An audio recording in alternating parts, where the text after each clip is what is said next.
চলার জন্য একটা গাইডলাইন দিচ্ছে কিন্তু নাই ভাই, গাইডলাইন দিছে না? তো সেই গাইডলাইন অনুযায়ী কি আমরা আমাদের ব্যক্তি জীবন, আমাদের পারিবারিক জীবন, আমাদের রাষ্ট্রীয় জীবন পরিচালনা করতেছি? আসলে উচিত তো ছিল এদেশের 92% মুসলমান, এই দেশের শাসন ব্যবস্থা হবে কোরআন দিয়ে। কথা ঠিক আসুন, তার দায়িত্ব দিয়ে গেছেন সমাজ পরিচালনা, আমরা রাষ্ট্র পরিচালনা, সকল ক্ষেত্রে যারা নেতৃত্ব দেওয়ার কথা ছিল, আপনি তাদেরকে অভিযোগ করে আমরা চলতেছি। আমাদের অবস্থাটা কি বলতে পারেন? আমরা একজন ওলামা ইকরাম, একজন ইমামকে মসজিদ হিসেবে মানি, বাহিনী হিসেবে মানি না।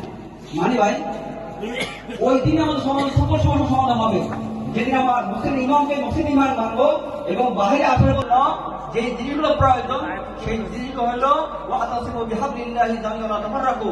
এই সকল সমস্যা সমাধানের জন্য আমাদের ঐক্যবদ্ধ হতে হবে। আমাদের ঐক্যবদ্ধ হতে হবে ওলামা ইকরামের নেতৃত্বে। তাই আমাদেরকে প্রথম দরকার ঐক্যবদ্ধ হওয়া। ঐক্যবদ্ধ হতে হলে কি করা দরকার? একটা ব্যানার